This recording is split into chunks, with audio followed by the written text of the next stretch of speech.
Holy collector's items. This is Flight Check, Season 2, Episode 8. Back once again, this time with Mom's spaghetti all over our shirts. Sweaters? Is it shirts or sweaters? I always forget. Sweater. I think it's sweaters. Yeah, all right. Well, we've lost the intro already. Losing the plot. Hey, just kind of like the team did, and also like Riot servers did on Friday night.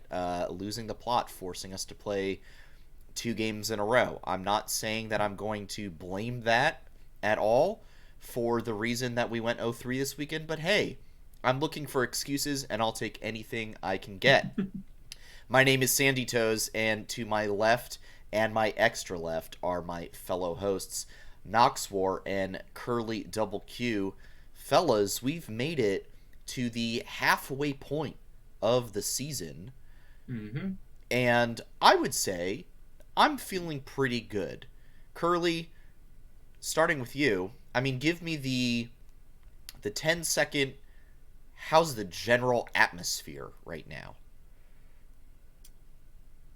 Well, I decided that I wanted to make sure the jersey I put on tonight matched how this weekend went, and I don't know if you guys remember going near, what was it, 9 or 10 L's in a row over summer split, so I wanted to bust out the right jersey. That being said, though, it was a rough weekend.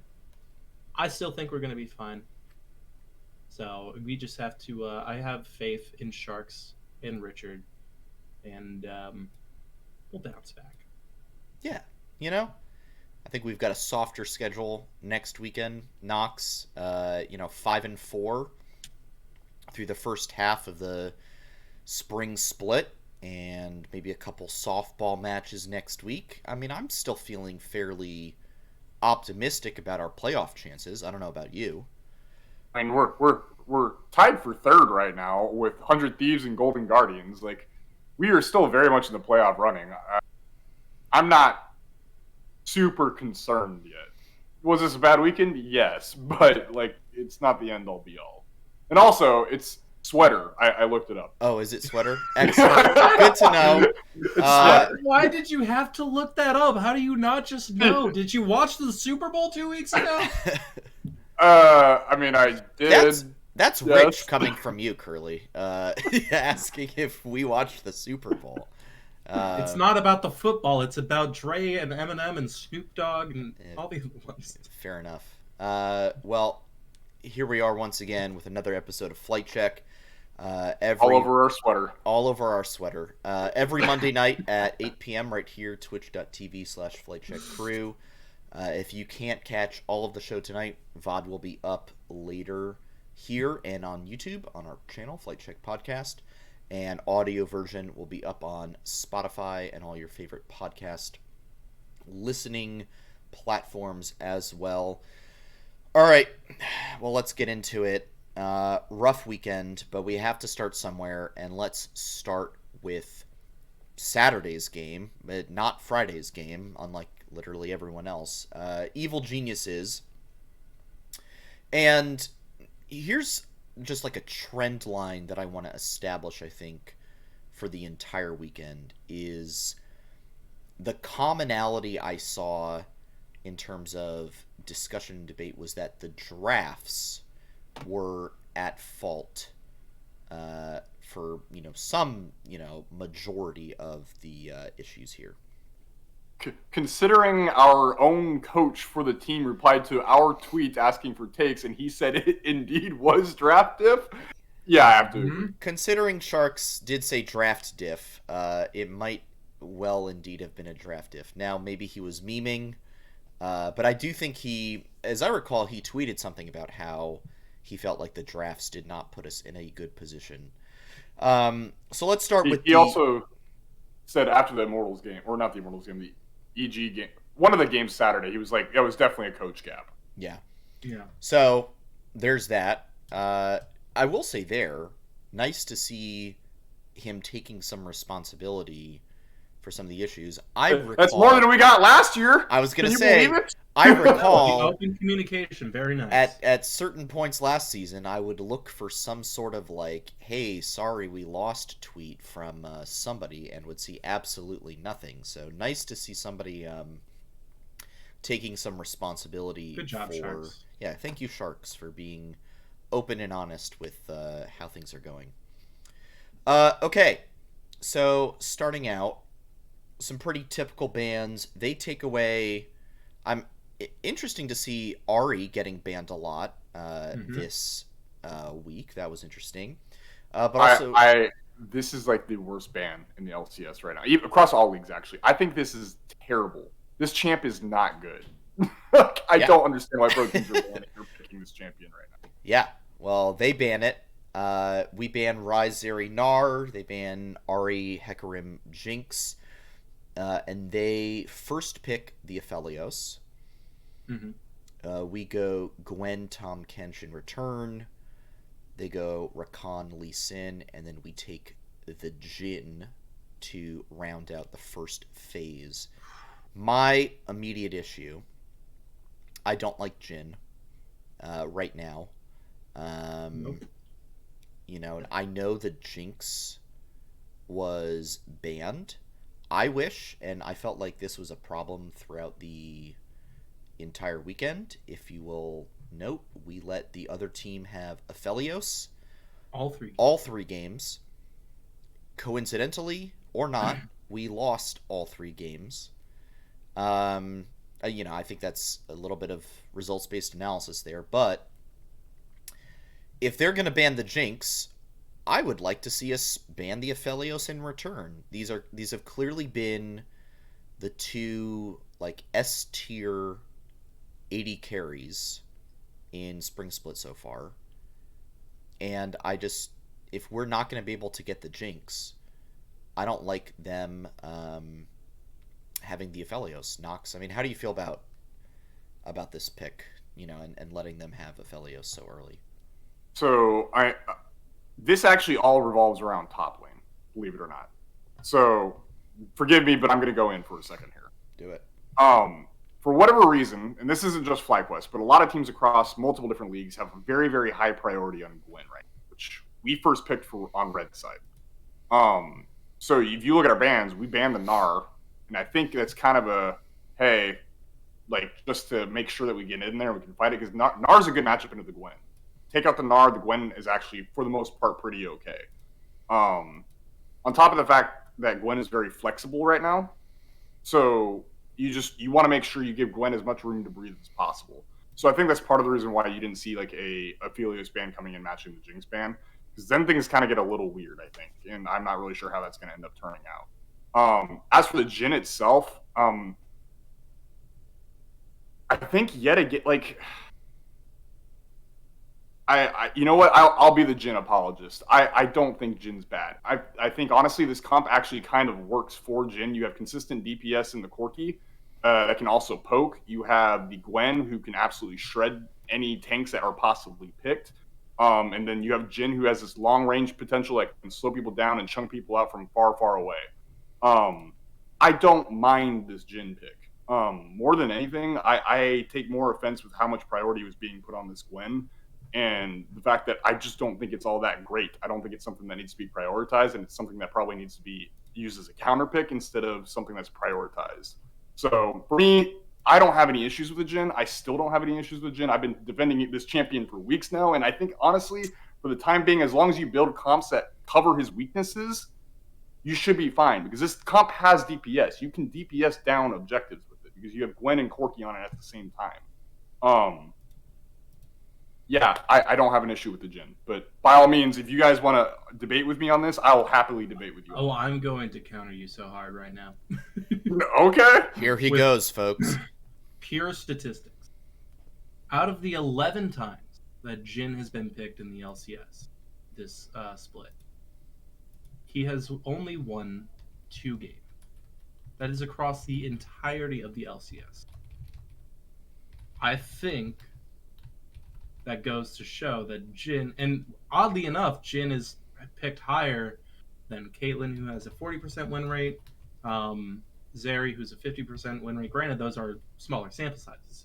But if out of 11 games, only 2 of those have been wins, I don't think Jin's in the meta right now. I think that's just I think it's just safe to say, because another thing that Jin relies heavily on is that fourth shot doesn't do much if the enemy isn't missing health. Something I saw, like in the 1v1, I don't remember which affiliate. No, wait, it was Against Danny? Yeah, it was against Danny.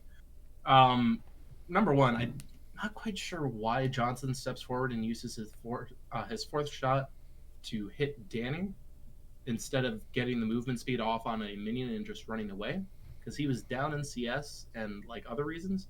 But like when you use an ability that scales based on missing health on a shielded Aphelios, and then you're giving yourself that inhibition of the fact that you have to reload, it's a kit that opens yourself up to be very, very vulnerable if you don't have other people already putting out the damage or a lot of poke before whatever fight or pick you're trying to get.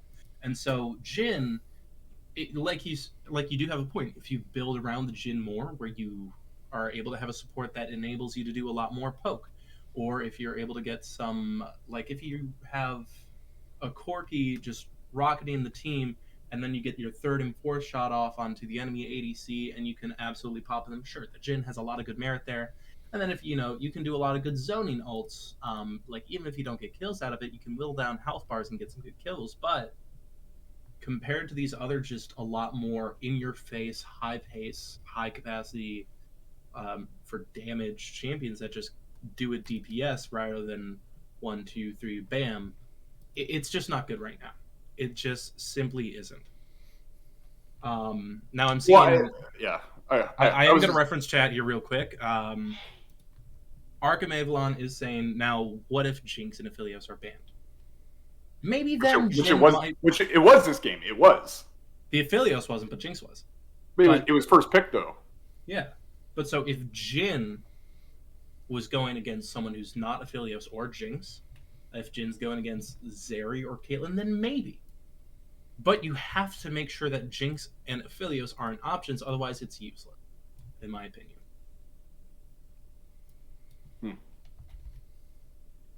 I mean, I agree that it's probably like a tier 2, tier 3 pick, but with the way this draft panned out, I actually think we built around it fairly well. I guess that'll be the last thing I say on it, because we don't have all night to spend on debating this pick.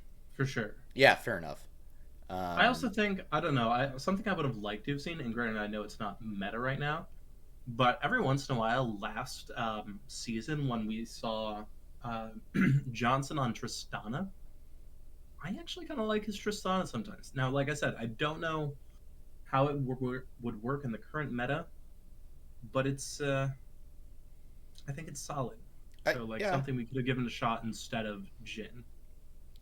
I think another point that I want to bring up, because this is kind of concurrent across multiple different games, is we let Caitlyn through.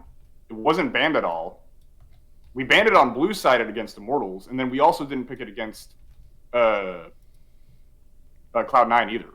Yeah. Do we not play Caitlyn? Well, I think the problem is we already took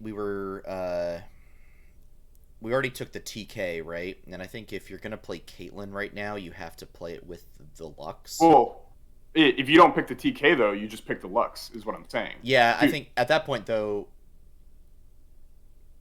because if you take the Lux there, because you go Gwen Lux. Yeah. Since they had just taken the Aphelios, we could take the Gwen Lux, and they don't have a chance to ban Caitlyn or. Yeah, you'd rather go Lux there because then maybe they take the Lux for some reason, or. They wouldn't I don't see a world where you go Aphelios Lux bot lane, right? Like that. I mean, or sorry. If you go like Gwen Caitlyn, I don't see a world where they pick Aphelios into Lux afterwards, right? So you pick the Lux there, and they can't pick the Caitlyn, and then we got our Caitlyn bot lane. Here's another thing. I don't know if it's patch 12.4 or 12.5, but something I noticed that had a little bit of an increased win rate that I think we could have pulled out here too would be Nami Lucian. I think it's gained a resurgence in some other major regions, if I remember correctly. I heard on some broadcasts. Yeah, true. I don't know if I've seen Johnson on Lucian before, But, Afromu, the trademark of support is so easy. We know he'd be good on the Nami, and we know their synergy together. I think it would have also been a good potential pick here as a decent answer to Aphelios, because he could have, I think, like, his kit opens himself a lot more to being able to dodge some skill shots from Aphelios, or dash out of Rakan knockup. Like, it just provides more mobility, more potential for burst. And like especially that ultimate like mid game can just soften up a team before a team fight and make things really really good. Yeah. All right, getting So into the rest of the draft. So yeah, we spent a lot of time on ABC. Yeah, they ban Xin Zhao and Trend. We ban Gragas Jace. We take Corki. They take Victor into that. They take the Akali into the Gwen. And then we get jungle counterpick, and we take Viego.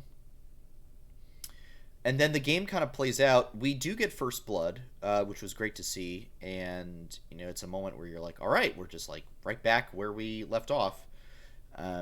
They have a very clean 4-man dive bot at around 640. They get 2 kills. That dive is very frustrating for me because you watch the VOD, Johnson and Afro are very much aware that the dive is coming. Like, yes, you're going to lose plates, but like just back off the wave. Yeah, just like move back up the lane. Because neither your mid nor your top have TP. And then Jose was topside. Like, just you're not getting any help at all. You just got to back off that wave. You got to back off that turret. And it's I don't know. I just don't know what the thought process was.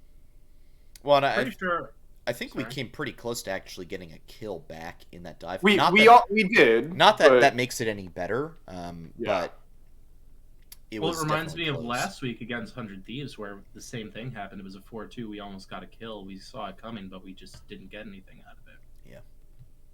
And I think what that might be is potential signs of overconfidence in the bot lane, where they're like, oh, we can take it. And then we're like, oops, all right, maybe we can't take it. So, like, as much as I like confidence and boldness from the team, I think we also, from these, might want to exercise a hint of caution here and there. Mm-hmm. And actually, you bring up a good point, Curly. Like, this has happened twice now against us. And I wouldn't be surprised that teams are actually taking time to plan in their strategy meetings going, hey, this bot lane does not respect possible dives on the turret. And so they make it a point to, like, if we play this dive cleanly enough, we can walk away without a single death, 2 kills, and a bunch of turret plates. Yeah. It's hard to do, but, like, you can do it because for a fact from past games that FlyQuest has shown a pattern of not responding to these dives. So I bet you anything it's something that teams are planning and actively practicing around whenever they're prepping for us, and I hope it's something that FlyQuest is looking into to make sure we correct this particular course of action, however you want to call it. Yeah. Now, the thing is it only has happened on red side. It didn't happen on blue side. So I don't know if that's a trend or just a coincidence.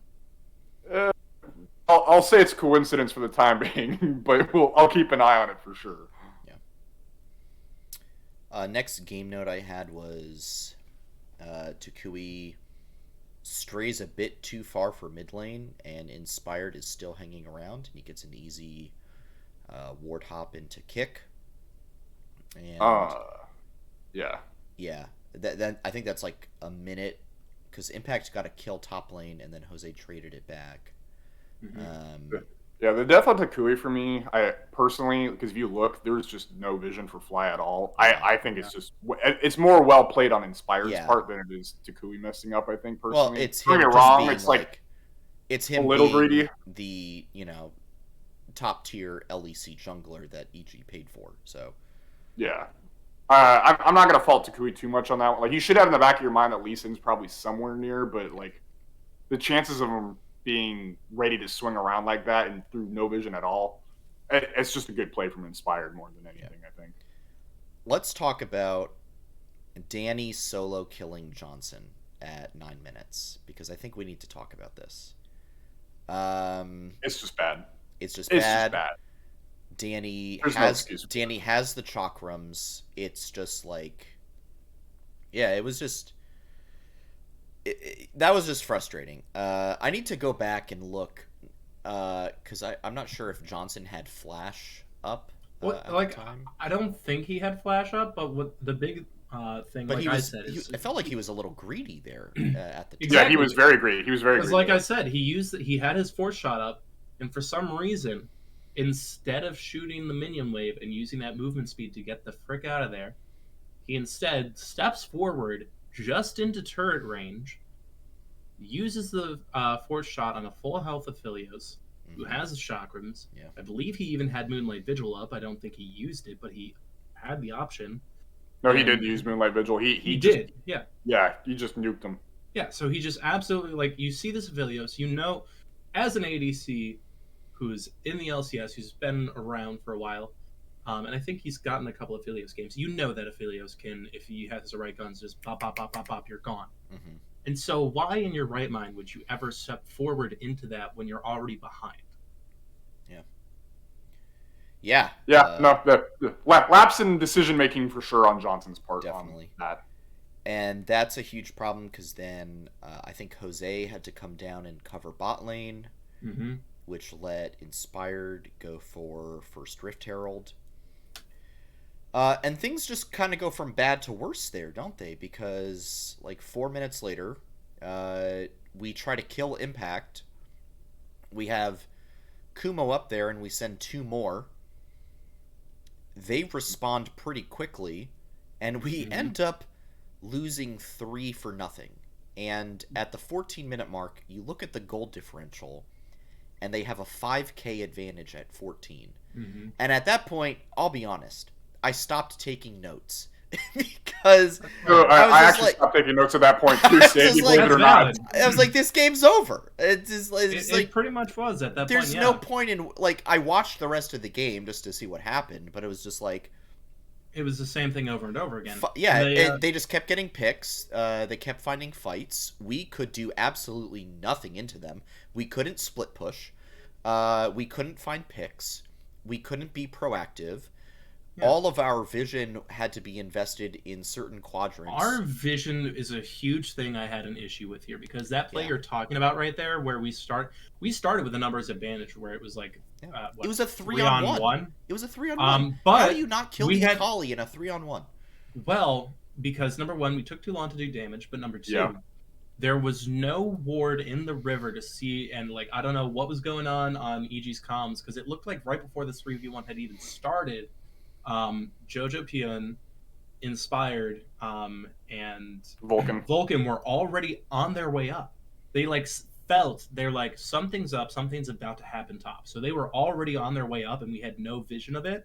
And then another small thing that happened is I think there was a misclick when Jose Dioto was trying to hit the boom plant, because you see there he takes a step and then hits the boom plant, which delays him by just a little bit of time, and he's essentially not a part of that fight anymore. If he had hit it the first time, he would have been able to maybe get a Spectral Maw off, delay some of the backup from EG, but overall, just the lack of vision there hurt a lot. Good. And then another reason that I don't think we were able to kill the Akali 3-on-1 is because, and I don't want to flame Kumo too much, but I know I'm going to talk about him a decent amount tonight, is in this, you saw the difference in experience level, because even though, in my opinion, Gwen should potentially have an easier time in lane against the Akali because of the kit, because of the W, because of the sustain you should have, he was constantly held on the ropes by Impact and was not able to do really anything because of it, and Impact was able to just keep getting himself more and more of a lead, and we took too long to have a decisive response on Impact, and so at that point, that's part of why we were not able to kill him in the 3v1. I more than anything I wanted to add, I don't think initially what happened in that play was, I don't think they were ever going for a gank onto Impact, because you see Afro roaming up and you see Jose roaming up, and they initially go into EG's topside jungle, right? And you see them drop 2 wards in there, and they start backing out, and they realize, hey, Impact's pushed up a little bit. I guess we can go for it. I don't think the initial intention going up there was ever to go for the gank. It was to get vision down on their side of the jungle, so that way they could keep better track of Inspired. But what ends up happening is they think, oh, he's kind of right there. If we just quick in and out and gank, goodbye, it'll be fine. Mhm. The problem with that is, like, EG was already aware of the fact that Jose and Afro had roamed up into the topside jungle, and to them, it kind of looks like, man, it looks like they're kind of heading towards Impact. And, of course, while they're taking the time to go into the jungle to ward, they've already started moving up. And so, and you just, it was just a really, really bad shot call. It was just a really, really bad shot call. You cannot go for that gank at that point after how long you'd spent in their jungle warding. Yeah. I have no issue with the warding, actually. I think it's really, really good getting deep vision like that, but you can't, like, it was trying, like, you can't have your cake and eat it too moment, basically. Mm-hmm. Yeah, and from there, EG just slowly bleeds us out. We can't really do anything. Yeah, no, we just sit back. And what I want to talk about here is on EG's side, at least from this game, I didn't get to look at any of the other ones, is I feel like a lot of the plays here, it reminded me of the way that Inspired and Rogue would play last year, where they played the quote-unquote perfect game of League of Legends. They always had the game plan. They always, like, every step set up the next step really, really well. They just always had long games because they weren't making big plays. They were always setting up the next play, waiting for a 95% chance to make this work, and then they went through. Because I guarantee you, if EG were a bit more bold, this game could have been done 10 minutes earlier. Yeah.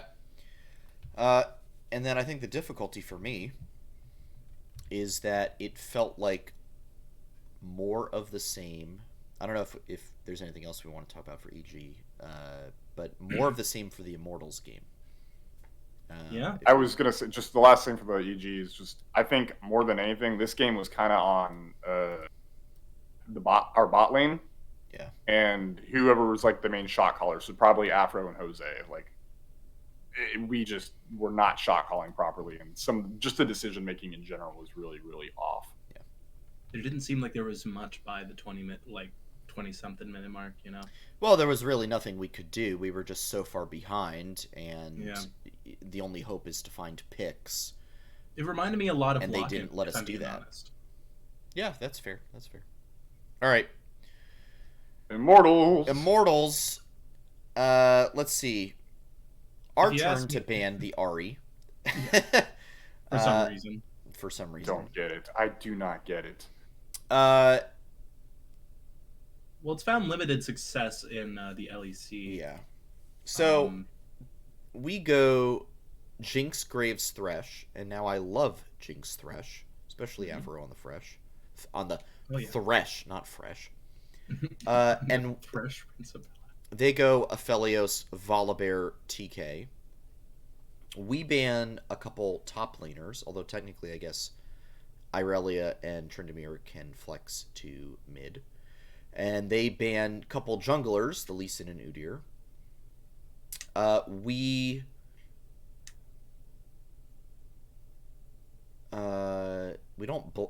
blind the... No. They take the Camille into our Graves. Yes. And we take Trundle Syndra, and then PoE counters Syndra with the Orianna, a classic Power of Evil pick. And let's see. So, first blood on Kumo, who also loses his flash, meaning he's an easy target for a regank. This game for me was a jungle gap. I think Xerxes... Oh yeah, this game was on Jose. Had insane pathing. He did really, really well. Like, if you want to see good Volibear play, just go watch this game. Like, he did. He did so well in the first 10 minutes of this game. So I took detailed notes on that from Xerxes on the very first link. Talk about it. Because I really do want to emphasize how good this was from Xerxes. Okay. Yeah. Go. So first blood on the Kumo. Like, I'm just gonna read my notes directly. First blood on the Kumo. Kumo even has a good ward to protect against the gank timing possibility from Xerxes, but he just gets ran down anyway. Because basically he ends up putting a ward down right at the minute 35, minute 40 mark, and that's to cover the possible gank timing of if Xerxes skips 2 camps to gank him early. And if you watch on the VOD, you can see the ward does spot him out. Like that ward was like great from Kumo and even predicted. But apparently, I guess he just overestimated the actual speed that Camille and Volibear can like chase him down on. So it's even more impressive because that ward takes the possibility that gank timing only if Xerxes skips through the camps. Xerxes runs through it anyway. Kuma gets trying to shove the wave in the tower for a possible cheater recall, so that way you can get an advantage in lane over the Camille, which makes sense, right? Like you want to get an extra longsword into your back pocket to make sure that you have a little extra AD over the Camille. You can start bullying her in lane a little more, and it just makes your life a whole lot easier in that lane. So the Graves typically wants to get a quick shove in, and if you can get a cheater recall off, like Kumo's sitting golden, right? And it's just so perfectly read from Revenge and Xerxes because Revenge realizes what's happening. He's shoving me in. If you come now, you skip your 2 camps, we run them down, I get the kill, like this game's done and over with. So just the call and decision making from Revenge and Xerxes at that point and the ability to recognize what Kumo was doing, beautiful. It's just unfortunate because Jose, I think, should have been there a little quicker and realized what Kumo needed. And I even said it in the weekend forecast, right? It was like, the only way FlyQuest loses this game is if you do not keep track of Xerxes. And what happened? Xerxes ran over this game, right? So yeah, if at any point, I think if Trundle may be down an extra camp, but I think if Trundle just takes the time to skip, I think that Gromp and just take the blue instead, he's up there a little bit quicker, and maybe it goes into a 2v2 fight, and you don't know how that turns out, right? So, yeah, more than anything, at least for that gank, just massive, massive props to Revenge and Xerxes because it's a brilliant shot call. It's brilliant reading, and it sucks because I think Kumo had the right game plan, but he just needed Jose there to back him up, and he just wasn't. See, for me, I'm going to talk about the same things you were talking about in a different light before we get there. I do think Jose Dioto was, in this game, a major...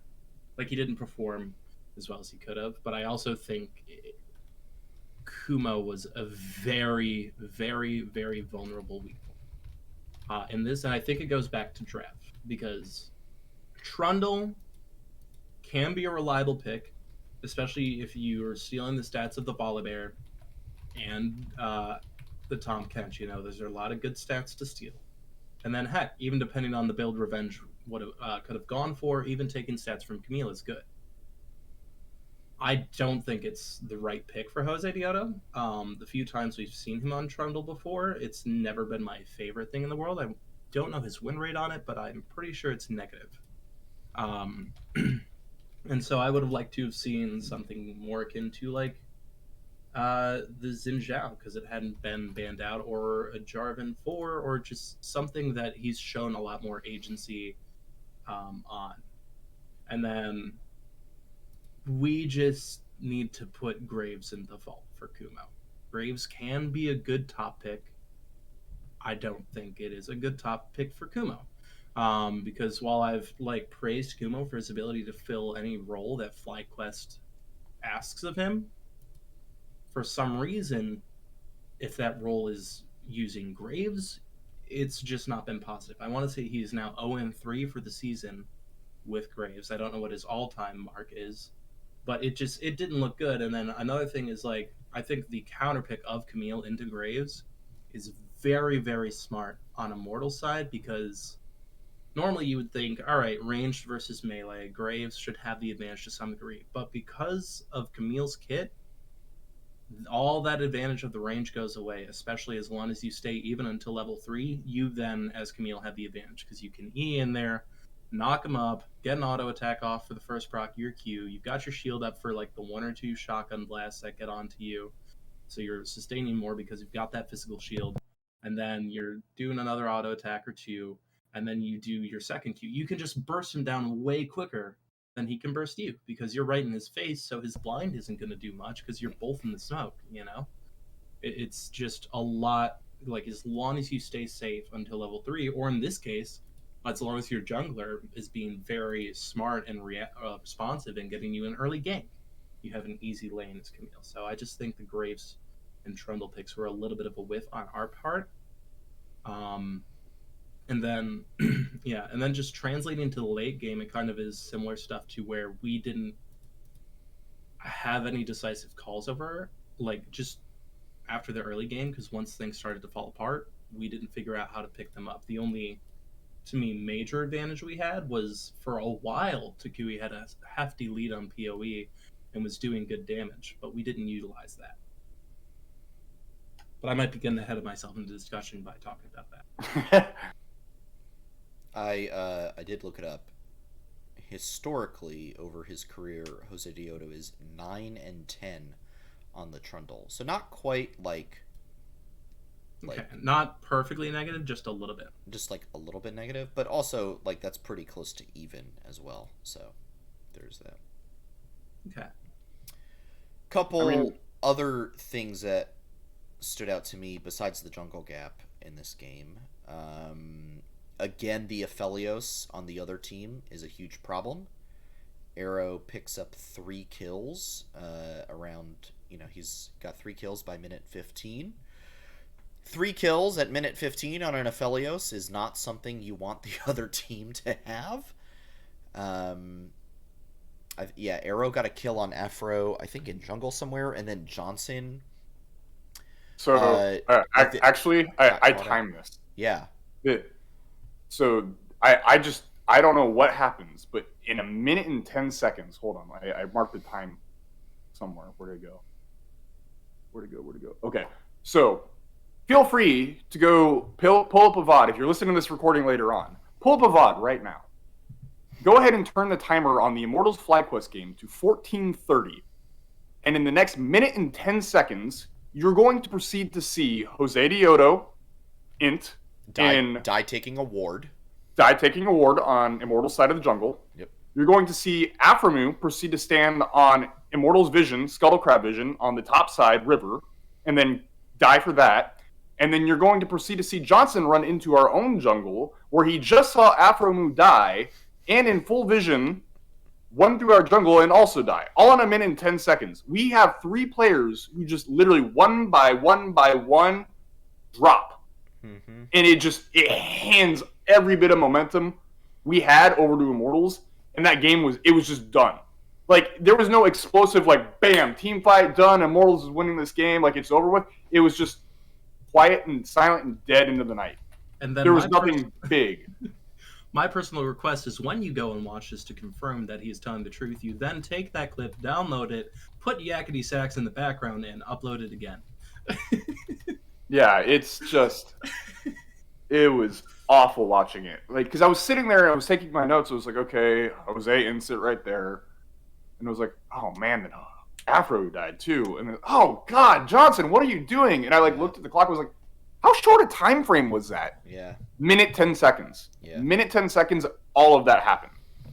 Yeah, and, it was frustrating. It's frustrating because that should not be, especially the Johnson, running into the jungle where he just saw someone die. It's like in a horror movie, you're like, I hear screams coming from the cabin. Should we investigate it? It's like every logical moment in you should be screaming, let's leave. Let's go away from the cabin. But no, we went into the cabin and proceeded to get chopped up by the machete-wielding Thunder Bear that was inside the jungle. So it's like that Geico commercial or whatever, where it's like the kids all hiding out behind a bunch of chainsaws. Like, this is a good place to hide with the maniac right behind them or whatever. Right, exactly. How many different ways can we phrase that's an oof moment? Yeah, so that all leads to Immortals getting a Herald. Then at 18 minutes, Revenge gets I think a solo kill on Kumo, which lets them get second drag. They're up 3k. They just keep picking up kills. They get 2 more right at 20 minutes, and it's just like...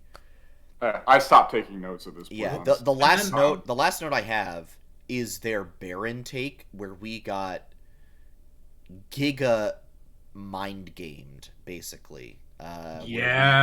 We get the kill on Destiny, and we just leave to go up, take mid-tier 2.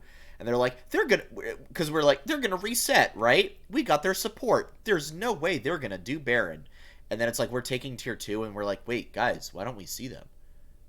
Oh shoot, they're still on Baron. And then it's like, red team has slain Baron. It's like, all right. Well, and then on top of that, my biggest issue with this whole match is we just let Revenge take every turret in the side lanes. We never, ever, ever answered him correctly. Yeah. We tried. I don't like. Did we try once? I think we might have tried once, and then it didn't work out, and we never tried again. We tried the gank in the bot lane. It was right when I messaged you on your stream, Curly. Like he was getting away, and that was when I wrote my little message in your chat. But that was the only time we try and stop him.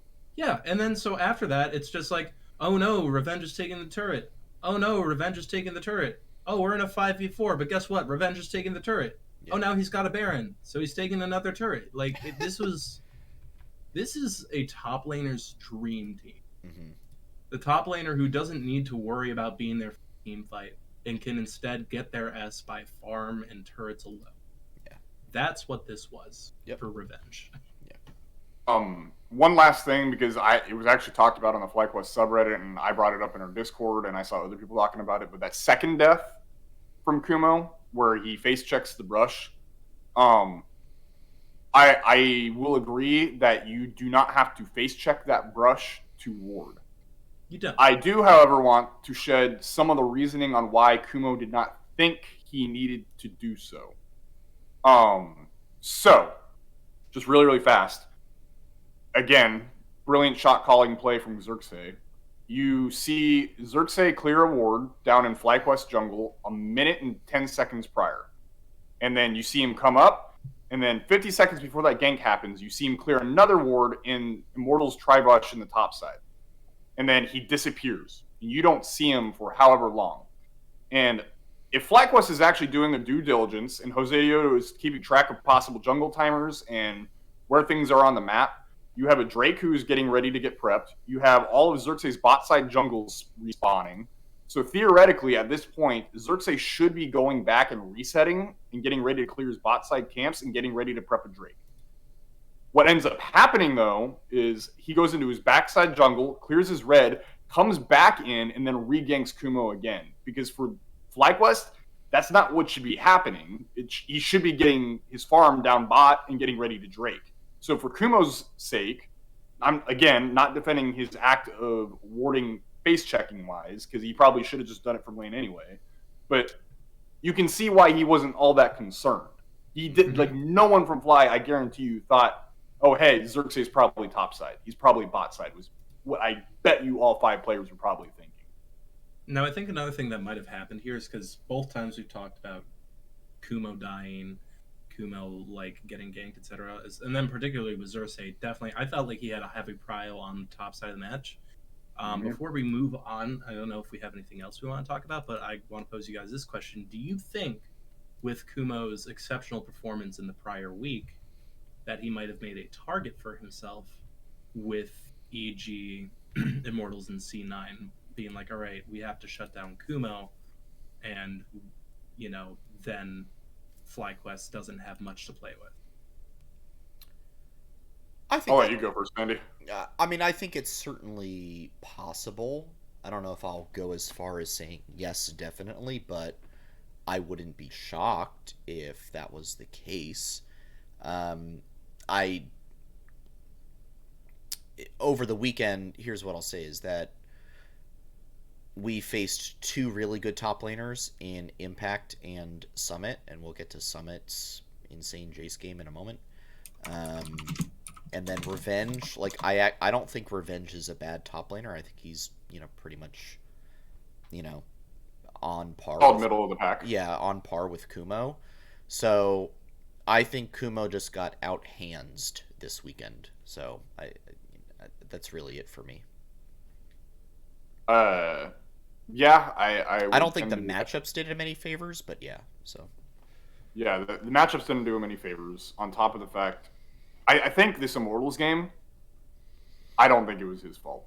I mean, kind of his fault, but I think it's more on Jose than it is Kumo. I think we didn't press the advantages that we had and in the early game enough. And that was a problem with the C9 game as well, if we want to get into that. Yeah, I think Kumo just was. Immortals was not solely on him. He didn't look good in it, but that was more of a team issue than him issue, I think. Yeah. But yeah, if we want to get into Cloud9, that was definitely, he got out hands there, and that's not a Jose issue. That's a Kumo issue. Yeah, I mean, where do you start here? So they Want to start in draft? Yeah, they banned TK, Trind, and Vigar of all things, and we ban the Zeri, Rise, Ari. They take Hecarim first. We go Jinx, Udyr first of all. Giga yikes. For me at least. So which draft was worse, the by the EG way, one or this one? By the way, Udyr Hecarim in this game. You're so upset again. My least favorite jungle matchup of all time, Udyr Hecarim. The most boring stuff I've ever had to watch on a League of Legends screen. They go Aphelios, Leona, and we round out with Braum. So basically bot lanes and jungle figured out. They ban mid laners in Sin, Ori. We ban the Gnar and Irelia. We take the Graves again. They go Corki, Jace, blind to the Corki, and they counterpick the Graves with Jace. And we go Zillion, which I think is the first time we've seen Tocouille play Zillion this year. Mm-hmm. And I mean, we have to talk about the Jace, because the Jace. Here's I have three notes. 1. Summit slams Kumo top. 2. I hate the Udyr pick. 3. Why did we not ban Aphelios? Those are my 3 notes. Especially after, not that you're going to just like use your bans to react to like what happened the day before, but Aphelios, Berserker's Aphelios is insane. It was insane Saturday, and it was insane against us. Again, I hate the Udyr pick, and yeah, Summit just slammed in the top lane and throughout the whole game. And that's really all I have to say. So I'll let you guys, run with whatever notes you guys have here. I think you're muted, Curly. He is muted. Damn, I've been muted for a minute now. But, oh boy. I think with I'm gonna agree with you on the Aphelios bit. Like, why did we ban Ari instead of Aphelios? I don't think Fudge would have picked Ari anyway. So it seems like a very wasted ban. Yeah. I actually have no problems with the Udyr, especially because I think in the early stages of the game, Jose Deodo looked pretty decent with the Udyr. He was doing some good stuff. Especially, getting the double crabs on the first round against Blabber. I liked it. It was fine.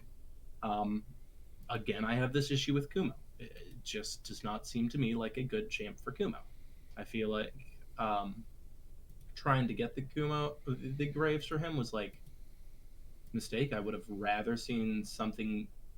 I would have rather seen maybe an Ornn here, where he you already know you're going to be at a disadvantage against someone like Summit.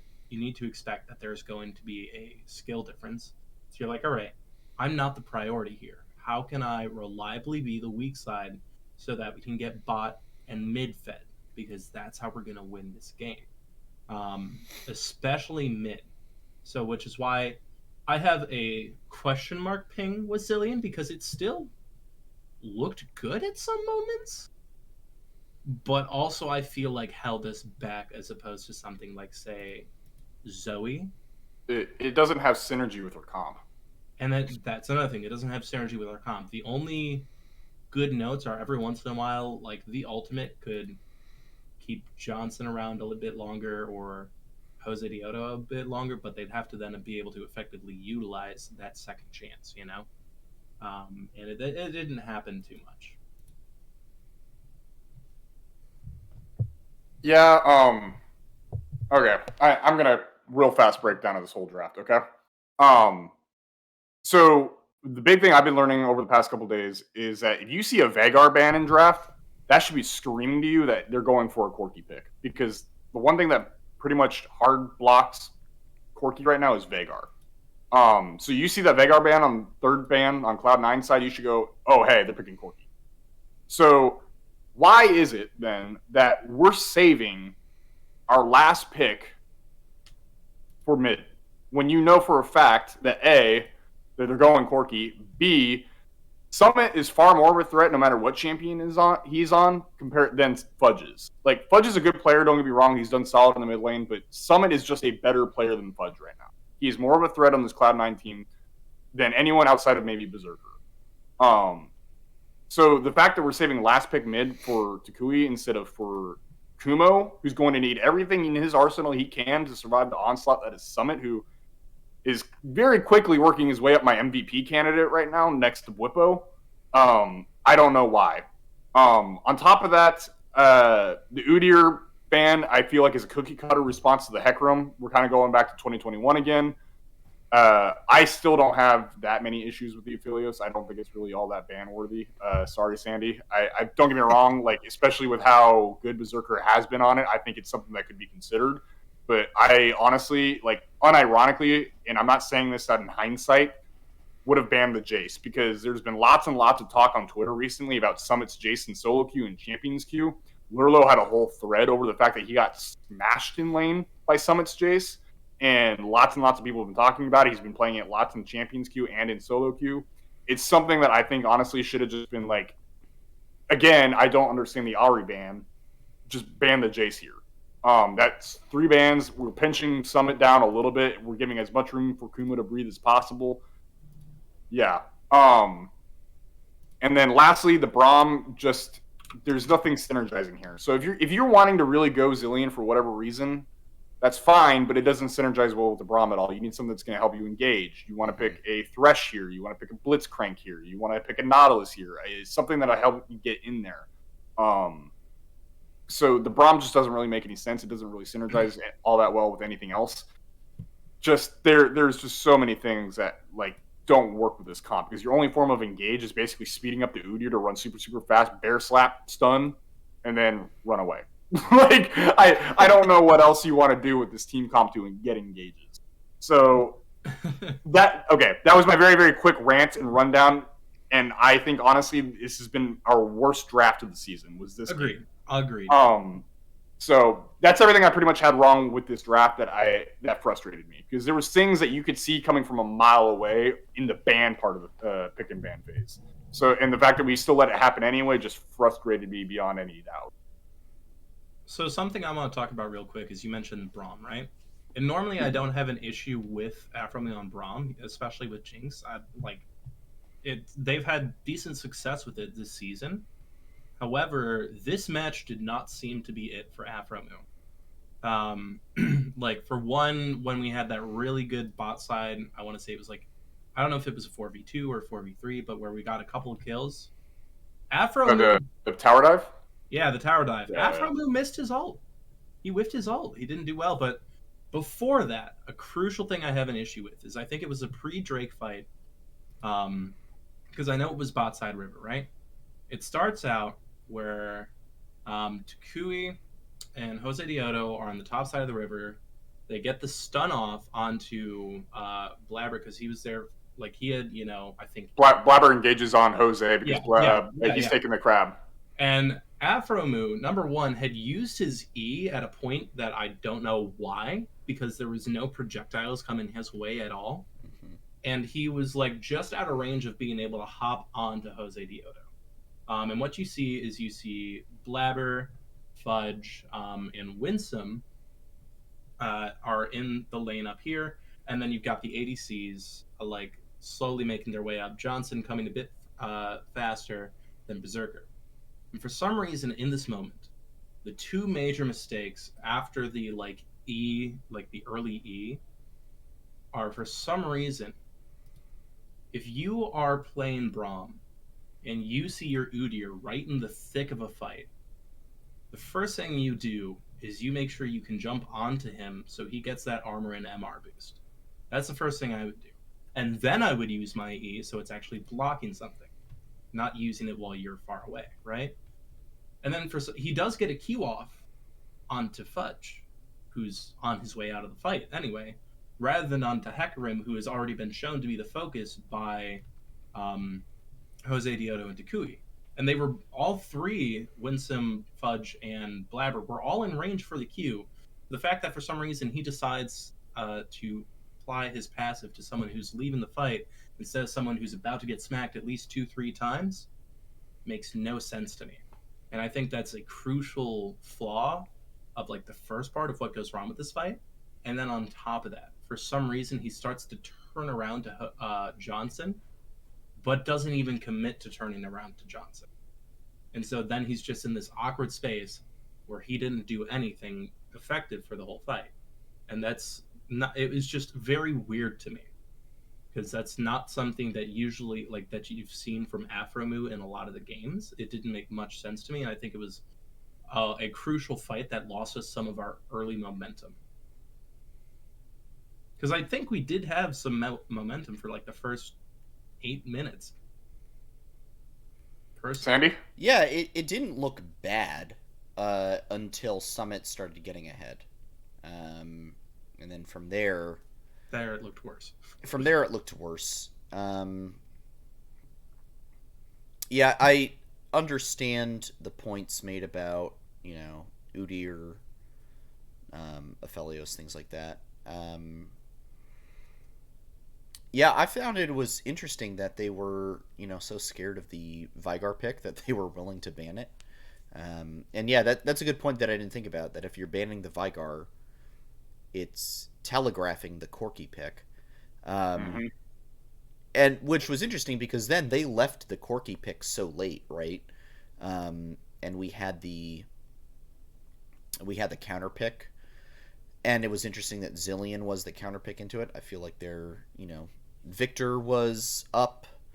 You know, felt like there were other things that could have gone there instead of the Zilean, but I feel like the Fly's thought process on it is Zilean's almost like another counter to the Corki, because if you notice, like, Tocouille does well in lane with it. Like, he actually holds Fudge down pretty good. But at the end of the day, I don't think you need him to be on a Zilean or some form of counter against Corki. Like, yeah. Tocouille's good enough to hold himself in lane no matter what the matchup is, in my opinion. I have yet to see this man really lose lane yet while he's been in the LCS, which is awesome. It's great to see that we have a mid laner who's so solid. And I would have preferred blinding mid instead of taking the Graves. Yes. And then counter picking the top lane. Yes. Because you know Summit's good. So get the best matchup you possibly can for Kumo, instead of blinding your top lane pick and then letting him getting the counter pick. Yeah. Okay. So, rough week. But now we've got a fun discussion. The mid-season FlyQuest MVP. And, oh, this is way too big for me to fit on the, I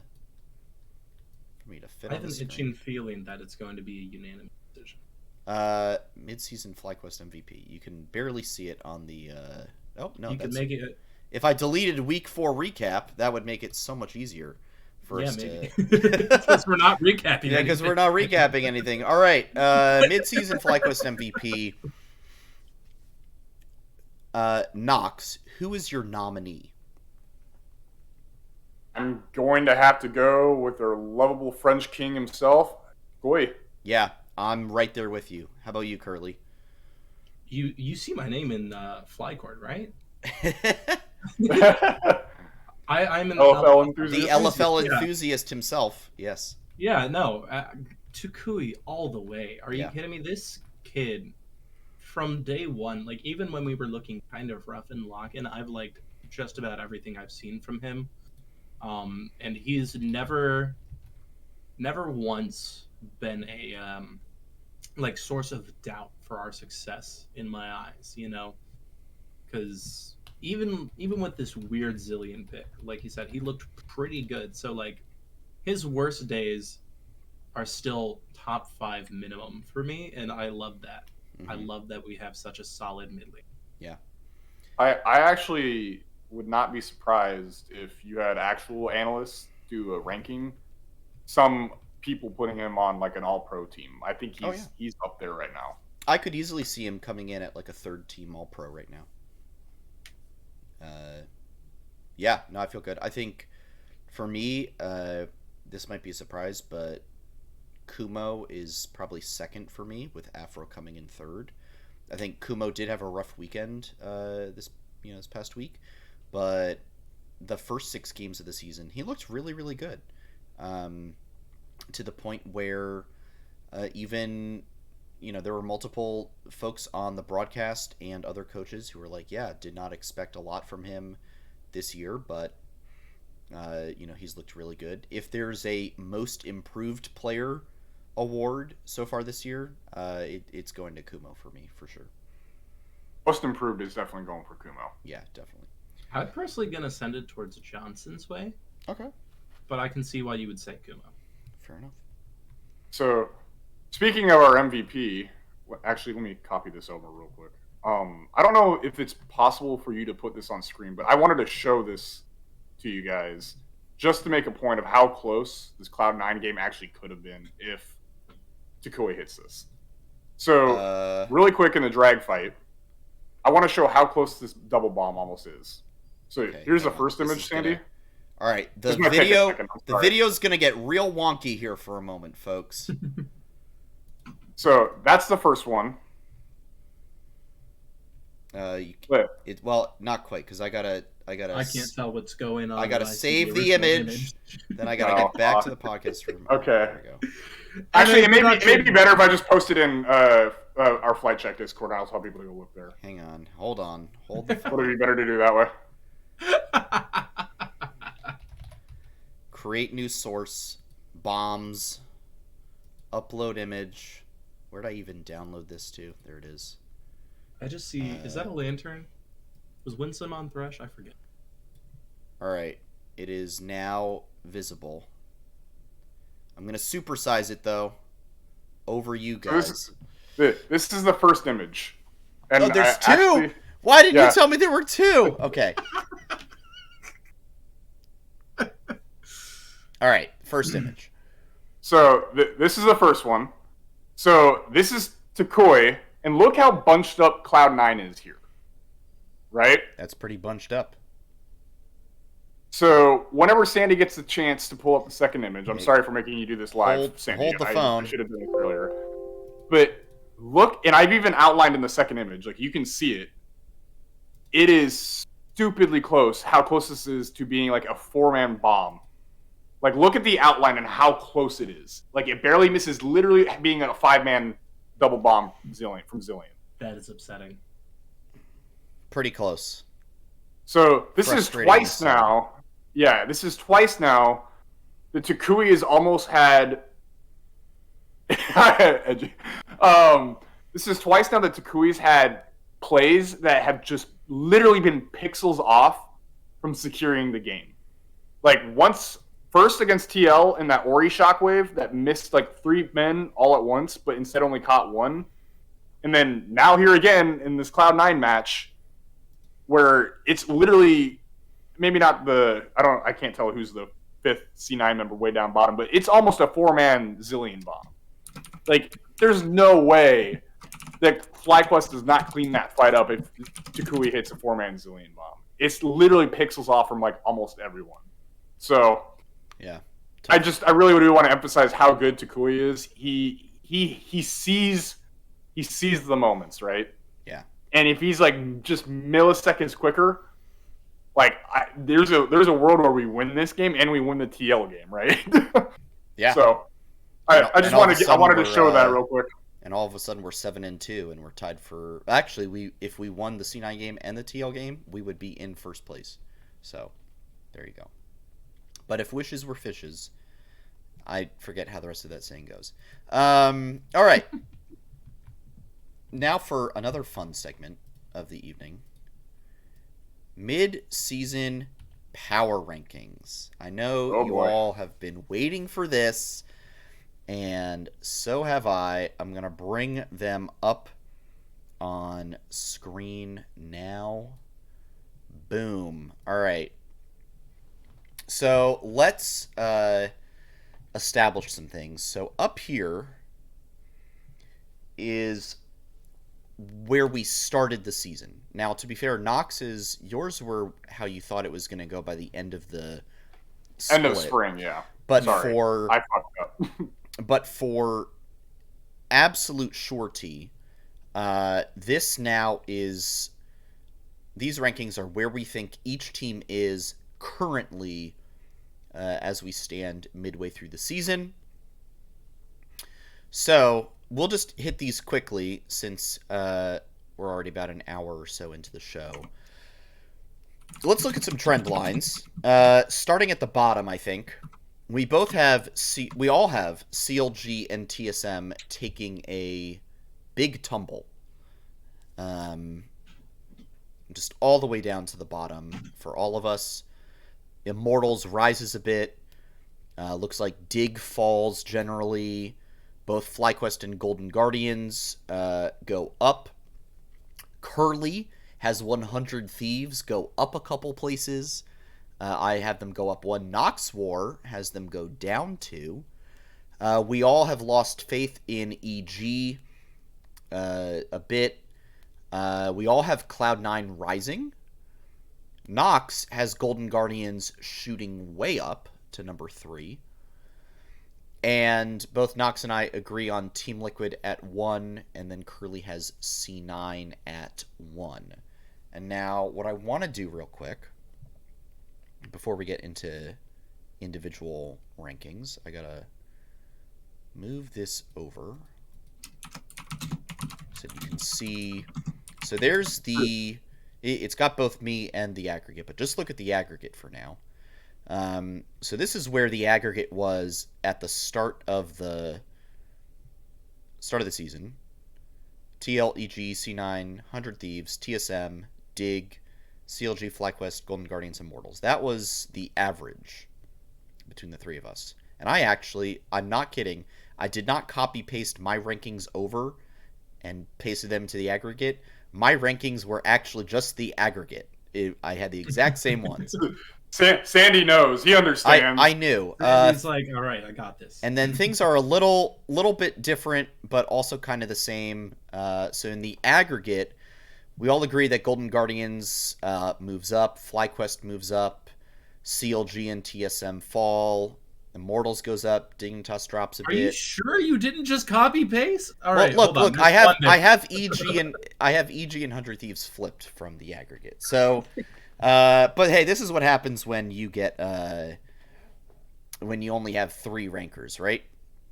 But we'll go with this just to start. Yeah, I was gonna say mine is purely in the moment. Yes, like just coming off of a super week. Like this is in the moment, which is why I have Golden Guardians so high. Right. They beat Team Liquid, they lost to Evil Geniuses, and then they beat 100. No, Dignitas beat 100 Thieves. Who was the last team Golden Guardians beat? They went 2-1. Yeah, they went 2-1. I can't remember who the other team was right now, but like it was a very, very good weekend for Golden Guardians against like respectable teams. Mm-hmm. Yeah. So for me, like that's kind of why I moved them so high, and probably a little higher than maybe I should have. But you know what? F it, send it. They beat Team Liquid on Friday, lost to EG, and then beat Immortals. So. Okay, I mean it's still solid, I think, especially because that comeback game against Immortals was like, it was a very impressive comeback. It was nice. Yeah. So yeah, and we all agree that Golden Guardians goes up in the rankings. Hey, if any 100 Talk Pod fans out there want to clip this and show that Curly is the one with faith for 100 Thieves now, and Nox War is the one I am losing faith. Meanwhile, I'm the one who has them top 3. You know, if the season ends today, I'd say TLC 900 Thieves to Worlds. I mean, I wish I could say you were correct. Y'all know who your favorite Flight Check co-host is. I'm just throwing that one out there. I mean, at the risk of enraging the 100 Talk Pod community, 100 Thieves is the most inconsistent elite team in the LCS. Mm-hmm. And I so, concur with that 100%. yeah, just and if I can't trust you long form because of your inconsistencies, like I'm not gonna rank you high. I'm sorry. Golden Guardians has shown more consistency in the past 3 or 4 games than 100 Thieves has in the past 3 or 4 games. Yeah. Like y'all keep dropping random games onto random teams for random reasons and having really bad plays here and there. But then you also have like really, really good games out of nowhere too, and you crush Team Liquid and stuff like that too. So like I don't know where to rank you. That's why I put you more towards like the middle of the pack, because you have really good games and then you have really bad games. Mm-hmm. Simple as that. Yeah. Yeah, it's difficult. I mean, I think. Oh, go ahead, Troy. When it comes to 100 Thieves, the reason, so like my list is like a little bit of looking at how things feel now, but also still a hint of how I feel things are going to shake out. And with 100 Thieves, you're definitely got a point on that inconsistency. I think the biggest thing, I will take back everything I've said about Sunday. Sunday looked the best this weekend to me. Clip it. Clip it. Clip it. Clip it. So like Sunday, just keep doing you and you'll be fine.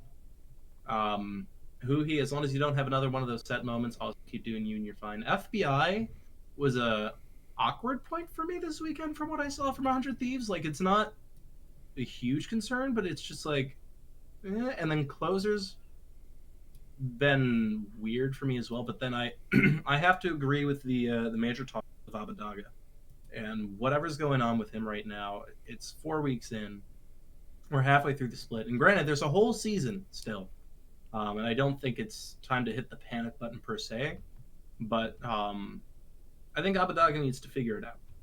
Because at this point, 4 weeks of being the most vulnerable player on the team, something is happening. And last week I was saying it had to do partially with draft and some other things, but this week I think he needs to figure it out. And he has the ability to be a really, really good player. I think he is a really, really good player. He just needs to play like it, and I don't know what's happening with that. Maybe he needs to hit the champion's queue or something. Maybe he does. Maybe I need to unfreeze our cameras for some reason. Maybe so. Maybe. Well, while you do that, let me bring this back to FlyQuest, because this is a FlyQuest podcast. That's true. Yeah, they can go way more in depth about that tomorrow. I do want to focus on how we all have FlyQuest rising up in the power rankings. All of us to a playoff spot, indeed. And a lot of that just comes from the fact that we started the season off at 5-1. Like, yeah. No matter how you cut it, like that's just good. You beat over half. Well, not over. You beat. No, technically, because you can't beat yourself. You beat over half the teams in the league. Mm-hmm. So. That's fantastic. That's great. Yeah. That's more than I expected. And here's what I'll say about. Here's the list of teams we beat: CLG, Golden Guardians, TSM, Dignitas, 100 Thieves. 4 of those teams are below or tied with us in the standings. 4 of those teams, right? Yep. And the only team above us in the standings that we beat is TL, because we're tied with 100 Thieves and Golden Guardians. Wait, we didn't beat TL. What? We beat 100 Thieves, right, Golden Guardians, Dig, CLG, and TSM. So all the teams are tied or below us that we beat. Yes, tied or below. My bad. Dig, Which CLG, means TSM. hypothetically, we should repeat that, right? So theoretically, right now we're kind of at that gatekeeper level, I would say. You know how there's always like a gatekeeper team that you have to beat to get into playoffs? We can clearly beat GG, Dig, probably Immortals, if we face them again, CLG and TSM.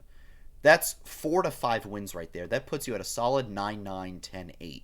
That is a playoff. That is generally a safe record to make playoffs in. 9-9 a little bit less safe than 10-8, but 10-8 will definitely get you into playoffs. So, I would say we're in a pretty good space, and I'm pretty comfortable having us in that, 5th, 6th level. For sure. Is what I would say. I mean, yeah, at this point, especially with the way we opened up the split, playoffs are an expectation. Yeah. At this point, they are now, yes. Like, we have to make playoffs. And ideally, obviously, I would love to see us in the grand finals. Mm-hmm. I'm not going to be terribly upset if we don't. Because as long as we make playoffs and make a good run in it, that gives me high hopes for whatever comes next. That means if we don't represent NA at MSI, we're going to be able to use that time in the off season to grind on Champions Queue and and even take some time off, because time off is very helpful every once in a while, and just do the development we need to hit summer. But that's getting way ahead of things. Yeah. Yeah, it's more than anything. If we make playoffs, like, my expectations are met, and I'm happy. Mm-hmm. If we can squeeze a fourth or above, though, that's awesome, because then we get double elimination access, and that could be huge. So, yeah, if we make 6 or above, I'm more than content. I really hope that this past week was just a fluke. Maybe the prep was bad. And actually, that kind of makes me just really, really fast. I want to bring up the fact that technically we didn't play Friday. And so we played back-to-back games on Saturday. And I kind of do think that had an effect on our prep and planning going into Immortals and our overall mental state. I don't think it was like the sole factor in why we lost, but I do actually think it had an effect on us, which sucks. It is what it is. But I don't know. EG, you got a little lucky not having to play back to back. I don't know if there was a coin flip for that or what, but just having to go back to back after getting absolutely cream stomped by EG and then going into the Immortals match just felt bad. Yeah. So now something I want to bring up then is because we did have what I'm going to actually consider this a unique luxury that, like, some people would consider a bad thing, but we had the unique luxury of being able to be like, all right, how does FlyQuest do playing 2 games back to back? Because that's what's going to happen when we make playoffs. We're going to have back to back games. And granted, these are against different teams, but this is because we are the only ones that did it one after another. It's kind of a unique situation where we get to prep for playoffs. We're like, all right, maybe there's something we'll need to prepare for in this. How do you guys feel? Like, do you think this is something that's going to translate to giving us a little bit of a benefit when it comes to tournament, like the playoff season? Or do you think it's just kind of like, it's 2 games, but because they're different teams, it doesn't count? And then, given that it was technically an 0-2 for the day, how would you feel about this roster in a playoff situation? Because it was also in lock-in that we 0-2 for best of 3s. For Sandy. Quickly reminding myself what the spring playoffs format is like. I believe it's a standard BO3s until BO5s. Yeah. Well, no. It's no. It's all BO5s. It's all best of 5. All BO5s. All right. Yeah. It's all best of 5. If we're 5-6, like we assume we are, it's gonna be. If we're 5-6, we're lower bracket. Yeah, we're lower bracket, and I mean, here's also what I would say is that I think best of 5s is very different from playing 2 best of 1s in one day, because it wasn't even against the same team, right? It was 2 different teams that we had to prepare for. So it's not like, we could be like, oh, here's what they played last game. Okay, let's target ban that now. Because, okay, now it's Arrow instead of Danny. Oh, it's Xerxes instead of Inspired, right? So I don't think you can take anything away from it and say, yeah, this is a good indicator of how we'll perform in playoffs. If I'm being honest, looking at the likely, C9 TL 100 Thieves, if we get one of those, if we have to face one of those in losers bracket, I don't expect to make it to the next round. Maybe if it's like a random, if we get super lucky on the draw and it's like GG or Dig, I could see that happening. that would require like EG to also place 5th or 6th with us or something like that. Right now that's the only way I see us making it to round 2. Knox, I don't know if you have anything you want to say there. No, you actually pretty much you nailed my thoughts, Sandy. Perfect. All right. The final topic of the evening. Hey, the season's not over yet, right? We've got 9 more games to play. Starting with, I did not mean to do that. The Week 5 preview. We'll hit this turbo quick. If I can accurately. There we go. Get us and then a couple more over. I went over too far. There we go. And you can also see the aggregate randomly in there as well. Akko. What if I zoom one? Ooh, no, that made it way worse. All right. This is professional. Just send it. Yeah, we're an audio podcast anyway. We're right? sending it right there. Perfect. We'll go with that. TSM versus Fly and Dignitas versus Fly. There we go. This will be much better. Boy, that looks absolutely lovely, doesn't it, folks? Let's talk about it. I think my very controversial opinion about the TSM game is that we are going to win. That's how I'm feeling there. I don't know about you guys, but I don't know. That sounds like someone just about a Curly's hot take of it. I feel really good. God. No, is there like a cold take refrigerator or something? I feel really good freezer. about that. Yeah. Knox. Give me your TSM Fly prediction. TSM's in shambles right now. It's a FlyQuest dub. Easy. I'm very curious to see if we see any roster changes for TSM coming up this week. Actually, I hope Shani comes back. Actually, I want them to recommit to their their ideas. Curly, how about you? TSM or Fly? Obviously Fly, because if I'm being honest, if we lost to TSM, the alarm bells might start going off. It's doomed. Yeah. If you lose to TSM, yeah, big yikers. That is. I mean, who's the one team that lost to TSM? Was it Golden? It was Immortals. Mortals. It was Immortals. Yeah. Oh yeah, that's right. Which is Mortals almost should have won that game too. Immortals is winning against people they shouldn't, and then losing to freaking TSM. Yeah. But yeah, no. If you lose to TSM, it's a bad time. So we're gonna win. Nice. I am also calling a Fly win over Dignitas. I'm going for the 2-0 week. Hey, we beat them earlier in the season, and it was pretty clean. I'm confident. I think the boys are going to snap back. Is this your first 2-0 weekend, Sandy, that you're predicting? It might be. I do have faith. It might be a bit worrying. I might never do it again. So, screenshot it. Screenshot it now while you can. I am predicting the 2-0. I am also going to predict a 2-0. Nice. I think Dignitas, they did beat 100 Thieves in a rather convincing fashion on Sunday, but I still think they've got some issues that just aren't quite fixed yet, and I think they got a 100 Thieves team that just doesn't look that great right now. So I think we can still pull it out. Yeah. Curly, how about you? Are you going to finish off the Hopium for us? 100%. 2-0 week. Lovely. 2-0s.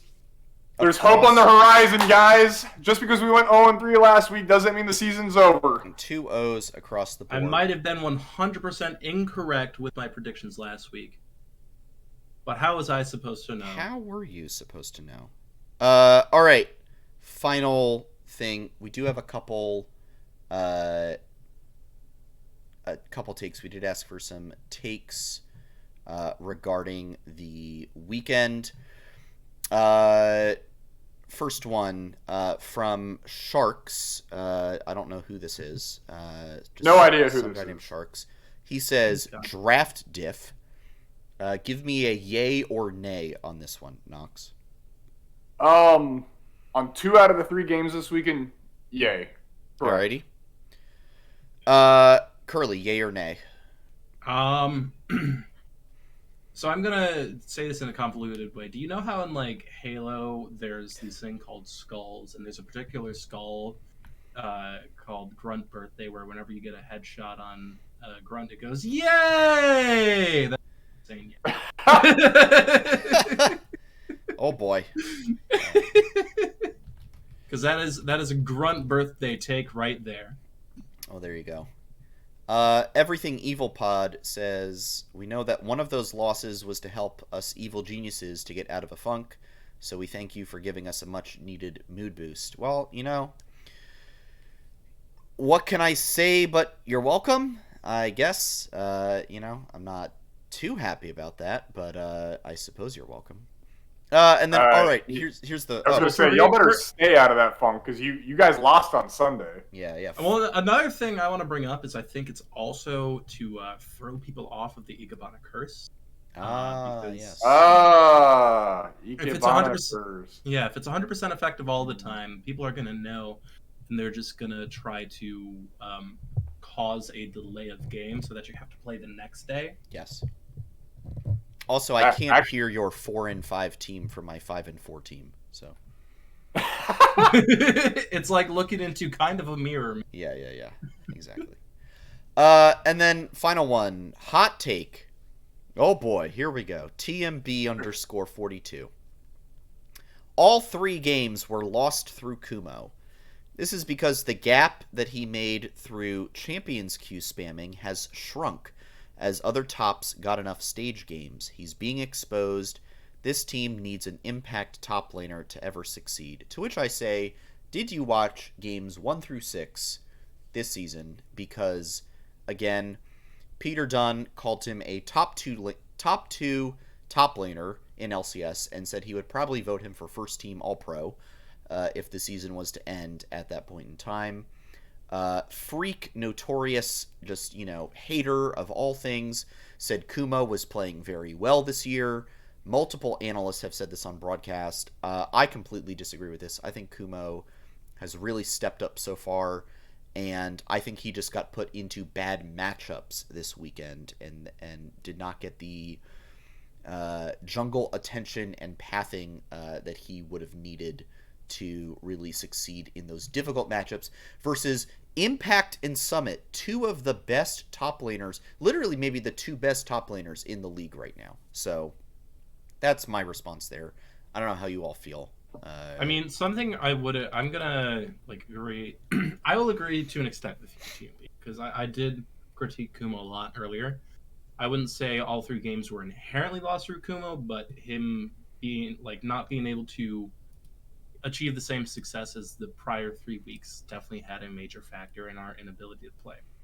I don't think that the Champions Queue has too much to do with it. Mm-hmm. I think it definitely gave him a buff at first. I don't think that means he's being exposed or anything. And I don't think you have to be like, this team needs an impact top laner to ever succeed, because I think we can find success with Kumo. We have in the first 3 weeks, but I don't know. To me, Kumo this weekend didn't look like the Kumo the rest of the split. And I'm sure the coaching, I'm sure he's aware of it. I'm sure the coaching staff are aware of it.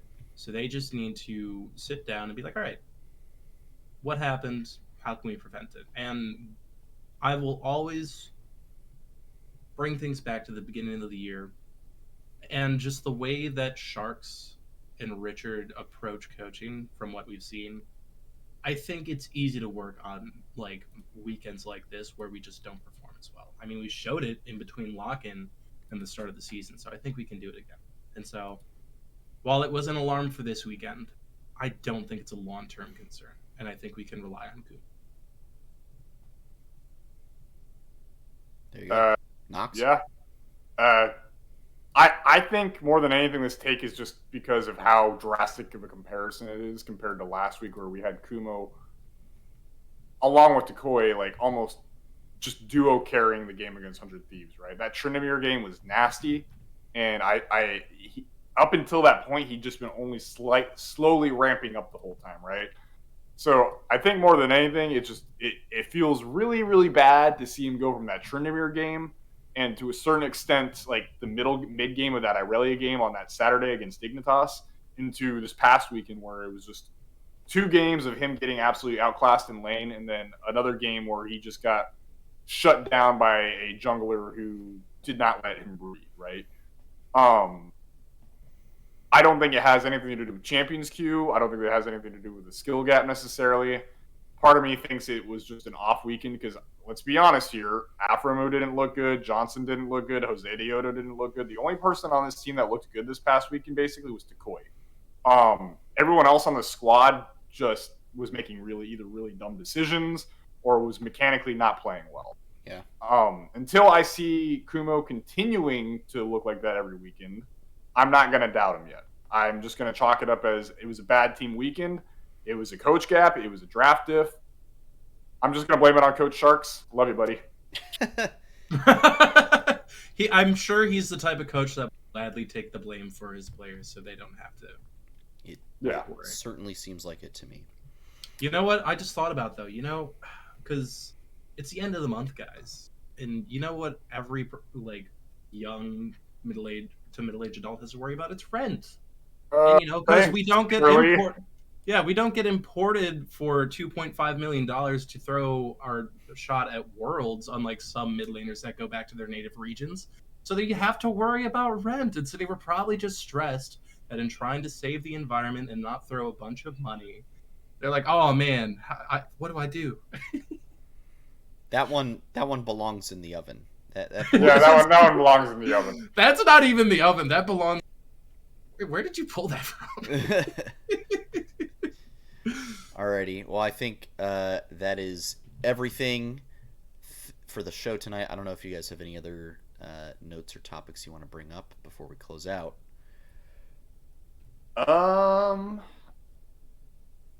I am running a TFT tournament this Friday. Ooh. Come play. Top 4 places get RP. 16 players in total. Should be fun. How many people do you have signed up so far? I actually haven't checked since Friday. Give me a second. I might get in on that. As far as I know, don't have any plan, and I'm not scheduled to work. I think I might be free as well. Here's the thing. Yeah. I will have to actually play some TFT to know what I'm the gonna meta go in is. blind. Oh. Are Yordles still a thing? Yes. They are weaker, in my opinion. Doesn't matter. Yes. I'm gonna play them. Excellent. If you know how to play against Yordles in any capacity, you better look out because I'm gonna lose to you. There you go. We currently have 8 people signed up, so I need 8 more still for one more. You got one half bracket. the slots are taken. Only Half half slots are remain. Sign up now. That's your call to action right there. Thanks, Andy. I love There it. you go. Thank you, everyone, for tuning into this episode of Flight Check LCS. What about me? Do I not get to say anything? Your time's coming. Your time's coming. You get the shout out. We always do the shout outs at the end. Okay. This is the spiel. Anything, I went out of order, so This I is the apologize. closing spiel. Well, I just, any topics or anything I asked for him. Yeah, LCS. Back once again to Saturday, Sunday this weekend. We play TSM and Dignitas Saturday and Sunday. Be sure to follow us on Twitter for reactions and thoughts to the games. You can catch the show at Flight Check Crew, where I post either the Let's Go meme or the man.jpg horse on a beach meme, depending on how the weekend goes. You can follow myself at SantosDB, Nox at Noxor with 2 R's, and Curly at Curly_QQ_. Make sure to hop into the Flight Check Discord as well. That is where the aforementioned TFT tournament will be taking place, as well as all kinds of esports discussion, FlyQuest game discussion, and other stuff takes place. And if you missed any part of this episode, the VOD will be up on YouTube tonight or tomorrow morning, and the audio version of this episode will go up on all your favorite audio listening streaming platforms tomorrow morning as well. If you're listening to that right now and would like to catch the show live, we broadcast the episode every Monday night at 8 p.m. Eastern Time right here at twitch.tv/FlightCheckCrew. Curly, any final notes before we wrap up? Yeah, for sure. So like shout outs and all that stuff. Because I didn't have any notes for the weekend after what we talked about. So I'm gonna kick off the shout out segment. Huge shout out to the new FlyQuest interns. Because especially those like social media interns, they've been popping off. I keep saying this to my girlfriend. Like, I've said this multiple times now, that it's like, wow, the social media game for FlyQuest has gone off in the last few weeks, and definitely the interns are coming in clutch. Yeah, and I cannot wait to see who has the luxury of working under Fiend, because that's going to be an awesome time. And I just like that FlyQuest is making this expansion for like these internship opportunities, and to like alleviate the stress from their team, and like just it's already reflecting really, really well. So hope to see more of this expansion in the future. Very, very satisfying. And then another thing is a similar to Nox Wars plug is I'm also planning a tournament, but we're at the end of the month. And if you go to my Twitter, I've retweeted it multiple times where I have a thread of polls so you can answer, so I can format it the best way possible. Right now it's looking like it's going to be a 1v1 tournament, but it's called Curly's March Madness. It's going to be a league tournament. Vote on the format. Yeah, vote on the format, the times, and the potential rewards, so that I know what you guys want to do, so I can do it most effectively, and then I can plan as early as possible so I can get registration up earlier and get some co-hosts and have just a really good time doing this, because my Christmas Clash was a really fun time and I want to do anything like that. So go to my Twitter, vote in the poll. It closes tomorrow, and then keep a lookout for that as I make announcements for registration. Sweet. For myself, I saw right after the show went live, Tocouille tweeted about going to Riot Studios to film some kind of video, so that should be something we'll be on the lookout for. So that seems exciting. Some FlyQuest Riot content. Finally, they are, taking notice of our small indie team. I'm excited to see what content Tocouille got to take part in with Riot. Nox, anything else you would like to say? I'm reffing again for Proving Grounds qualifiers, so please go check that out. I believe I'm reffing no team tomorrow, and I don't know who the other team I'm reffing is. Outside of that, Academy, really, really fast recap. We went 1-3 last week. Went 1-1 with Golden Guardians Academy, and then 0-2 with Team Liquid Academy. Really banger games. Unfortunate losses. Teams still improving, I promise. Although this was a bit of a rougher week and harder to defend a little bit. Same exact matchup as our LCS team this weekend, playing TSM on Thursday, and then Dignitas on Friday. Yeah. Woo! Love it. All right, we'll be back next week to talk about our inevitable 2-0 weekend. Actually, hang on. I said that last week, the inevitable 3-0 weekend. So here's what I'm going to say instead. We'll be back next week to discuss why FlyQuest needs to improve on things. Right? That'll definitely work. How can we go 4-0 in a weekend? Exactly. So for now, stay safe out there. Please do not forget to hit the head on the nail. And we'll see you all very, very soon. Adios. Have a good one, guys. Peace, y'all. There it is.